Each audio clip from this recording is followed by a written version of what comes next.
अस्सलामु अलैकुम वरहमतुल्लाह। Hello and welcome back to English with Shan. क्या आप जानते हैं कि किताबों में लिखी जाने वाली अंग्रेज़ी और रोज़मर्रा बोल चाल की अंग्रेज़ी में बहुत बड़ा फ़र्क होता है। तो अगर आप वही अंग्रेज़ी बोलेंगे जो किताबों में लिखी है तो आपकी अंग्रेज़ी बहुत अजीब और पुरानी लगेगी। तो आज हम शुरू करने जा रहे हैं इंग्लिश ग्रामर पार्ट 1। इसमें हम सीखने वाले हैं रिटन और स्पोकन कि रिटन ग्रामर क्या है और स्पोकन ग्रामर क्या है, यानी कितनी वो ग्रामर है जो रिटन फॉर्म में यूज़ होती है और कितनी वो ग्रामर है जिसको हम स्पोकन फॉर्म में यूज़ करते हैं। तो ये सीरीज़ अंग्रेज़ी सीखने वालों के लिए बहुत ज़बरदस्त होगी कि अक्सर आपने सुना होगा कि स्पोकन के लिए ग्रामर नहीं चाहिए, लेकिन मैं कहता हूँ चाहिए। बेसिक सेंटेंस बनाना आना चाहिए, बेसिक जो स्ट्रक्चर है वो आपको आना चाहिए, लेकिन कितनी ग्रामर आना चाहिए वो हम आपको इस सीरीज़ में सिखाएंगे। और जब दोनों को एक साथ आप समझेंगे तो मैटर और आपका क्लियर होगा। इससे आपकी रिटन फॉर्म और स्पोकन फॉर्म दोनों तरह की जो इंग्लिश है वो आपकी स्ट्रॉन्ग होगी। तो आइए वीडियो को शुरू करते हैं। ऑफ इज़ का यूज़ रिटन फॉर्म में और स्पोकन फॉर्म में हम किस तरीके से करते हैं। तो इज़ का हम यूज़ करते हैं सिंगुलर के साथ। सिंगुलर मीन्स वाहिद यानी एक। For example he, she, it, Ali. He, she, it, Ali, इन सब के बाद हम क्या करेंगे, इज़ का यूज़ कर देंगे। Okay, he is, she is, it is, Ali is, that's all. कि इज़ का यूज़ करके रिटन फॉर्म का और स्पोकन फॉर्म का सेंटेंस हम किस तरीके से बनाते हैं और दोनों में डिफरेंस क्या है। ही इज़ अ बॉय, देखिए ये स्पोकन फॉर्म है, ये क्या है, रिटन फॉर्म है। He is a boy, he is a boy. अब इन दोनों का जो प्रोनाउंसिएशन है, जो तलफ़ुज़ है वो भी बदल जाएगा। He is a boy, he is a boy. अब देखिए इतना फ़र्क है स्पोकन में। He is a boy, he is a boy, he is a boy. Speak with me. He is a boy, he is a boy. Written form का और spoken form का affirmative sentence, negative sentence में हम is के बाद not लगा देंगे। तो ये ना होने के माने में हो जाएगा कि he is not a boy, वो एक लड़का नहीं है। He is not a boy, वो spoken form जो है इसका स्ट्रक्चर दो तरीके से बनेगा। एक तो क्या है, हम यहाँ एन के बाद अपॉस्ट्रोफी लगा देंगे, उसके बाद टी कर देंगे, तो नॉट को हम क्या है कंट्रैक्शन में कर देंगे, शॉर्ट कर देंगे, तो ये हो जाएगा इजेंट, इजेंट। दूसरी शक्ल ये है कि हम आई को रिमूव कर देंगे, अपॉस्ट्रोफी लगा करके हम सीधे एस लगा देंगे, ये हो जाएगा हीज, हीज।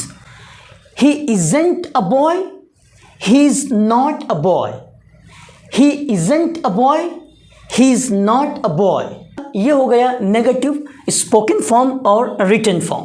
अब हम लेते हैं क्वेश्चन यानी इंट्रोगेटिव, सवालिया, जिसमें सवाल किया जाता है। यानी रिटन फॉर्म में और स्पोकन फॉर्म में दोनों सेम है, ये स्टैंडर्ड है और ये नेचुरल है। यानी क्वेश्चन जो इसका है वो दोनों एक ही तरीके से यूज़ होता है। Is he a boy, is he a boy, क्या वो एक लड़का है। अब आते हैं इसके नेगेटिव यानी question plus negative. Spoken form में ये हो जाएगा isn't, isn't he a boy, isn't he a boy. Written form क्या है, is he not a boy, isn't he a boy. तो देखें ये स्पोकन फॉर्म है और ये आपके सामने रिटन फॉर्म है। अगर कोई आपसे कहता है कि स्पोकन फॉर्म में ग्रामर का यूज़ नहीं होता है तो आप यहाँ से समझ सकते हैं, लेकिन यूज़ होता है थोड़े से डिफरेंस के साथ। He is a boy, he is a boy, he is not a boy, he isn't a boy, he is not a boy.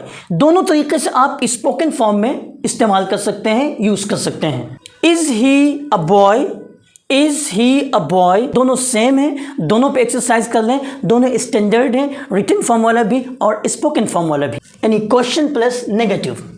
Is he not a boy, ये रिटन फॉर्म है। Spoken form isn't he a boy, isn't he spoken form में हम question और answer का किस तरीके से use करेंगे। अगर कोई क्वेश्चन पूछता है कि ही इज़ अ बॉय, कि क्या वो एक लड़का है, तो उसका अगर है तो क्या आंसर होगा, अगर नहीं है तो स्पोकन फॉर्म में क्या आंसर होगा। तो अगर है यस ही इज़, अब यहाँ पे हम पूरा सेंटेंस नहीं बनाएंगे, ही इज़ अ बॉय नहीं बनाएंगे, यस ही इज़, ये स्पोकन फॉर्म है। अगर नहीं है no he isn't, he isn't, तो इस पर थोड़ी सी प्रैक्टिस कर लें, he is, he isn't. Spoken form में आपके लिए बड़ी आसानी हो जाएगी। अब हम एक साथ थोड़ी सी एक्सरसाइज कर लेते हैं ताकि थोड़ी सी प्रैक्टिस भी हो जाए साथ साथ। और is, she is, spoken form में हो जाएगा she is a girl, she isn't a girl, she is not a girl. Is she a girl? Isn't she a girl? Isn't she a girl? अब हम लेते हैं Ali as a singular noun और is helping verb. Ali is a teacher, Ali is a teacher, Ali isn't a teacher, Ali isn't a teacher. Is Ali a teacher? Is Ali a teacher? Isn't Ali a teacher? Isn't Ali a teacher? तो आप भी इस तरीके से exercise कर सकते हैं। एक सब्जेक्ट को उठाइए, एक सिंगुलर सब्जेक्ट या प्रोनाउन को उठाइए और उसके बाद इज़ लगा करके इसी तरीके से सेंटेंसेस पे एक्सरसाइज कर लीजिए और यहीं से आपकी अंग्रेज़ी बोलने की शुरुआत हो जाएगी।